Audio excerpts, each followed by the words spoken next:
Welcome to This Explainer. I'm absolutely thrilled to have you with us today. We're going to explore something truly fascinating, an invisible force that completely surrounds us. It interacts with us every single second, and it fundamentally dictates how our physical world operates. Now, we often think of energy as something really visible, right? Like a blazing fire, a speeding car, or a blinding flash of lightning. But what about the energy we can't see? The energy that sits completely dormant, just waiting for the right moment to unleash itself.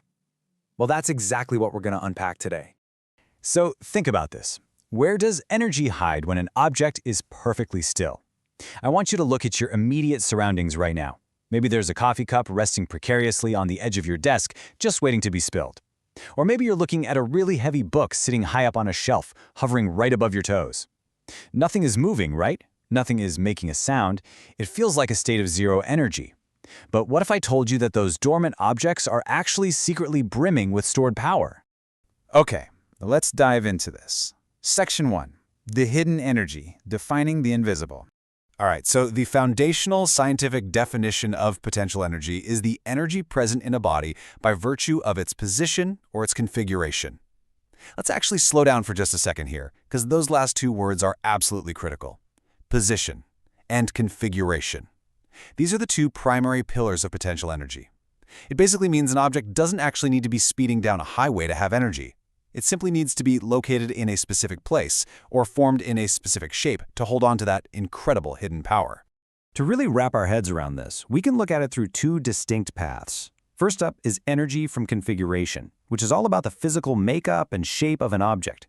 And the second path is energy from position, which is all about where an object is placed, specifically in relation to gravity. We're going to explore both of these paths so we can see exactly how this hidden energy physically behaves out in the real world. Which brings us to Section 2, energy from shape, the power of configuration. What's really wild about this concept is the idea of physical shapes essentially fighting back against us. When we alter the natural resting state of an object, it basically stores energy as a form of resistance. Imagine a heavy metal spring firmly connected to a rigid support on a wall. Step 1. You take your hands and forcefully compress the spring from both ends, literally squishing it together. As you do this, you can feel Step 2 happening. An opposing force builds up. The spring is physically fighting your hands. Why? Because its natural configuration is being changed. Step 3. You finally let go and release the spring. And Step 4. It violently snaps back, immediately regaining its original shape. That incredible snap, that's the stored potential energy finally being released. And this exact same phenomenon happens in reverse. If we take hold of that same spring and pull it outward, stretching it as far as we physically can, we feel that exact same opposing force. The spring desperately wants to snap backward to pull itself right back into its original comfortable configuration. Whether you compress it inward or stretch it outward, changing the physical shape creates massive tension. So it all boils down to this. In both cases, that opposing force you feel is due to potential energy. That physical resistance you feel in your hands when you squish or stretch the spring, it isn't just an illusion. It's precisely what potential energy from a changed configuration feels like in the real world. The object is literally storing your physical effort as hidden energy. All right, let's switch gears. Section 3. Gravity and object height, the power of position. Now let's pivot from the internal mechanics of a spring to the macro impact of Earth's gravity. This is where the physics of hidden energy gets incredibly relevant to our everyday lives, and, especially to our toes if we happen to drop something heavy. Let's walk through this carefully. Start with a random object on the floor. Let's say it possesses a specific mass, which we'll call m. Now, you reach down and lift that heavy object up in the air to a certain height, which we'll call h. Think about the physical effort your muscles have to exert to do that. The force required to lift that object is directly equal to the object's downward weight. In physics, that's mass times gravity, or mg.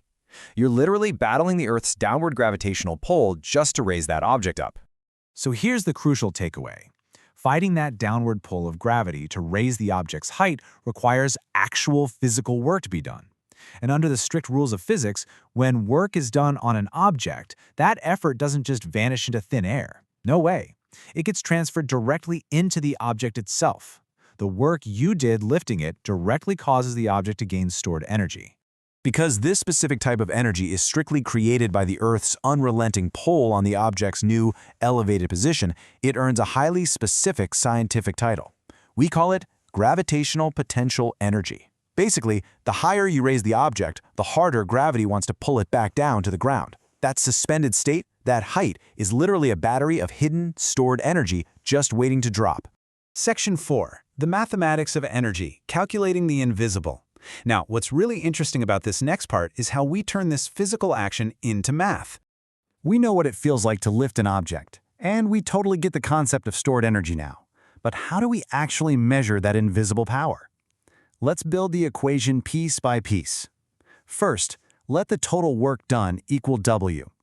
We know from basic physics that work equals force multiplied by distance. So let's swap those generic terms out for our specific gravity scenario. We replace the generic lifting force with the object's actual physical weight against gravity, which we just established is mass times gravity, or mg.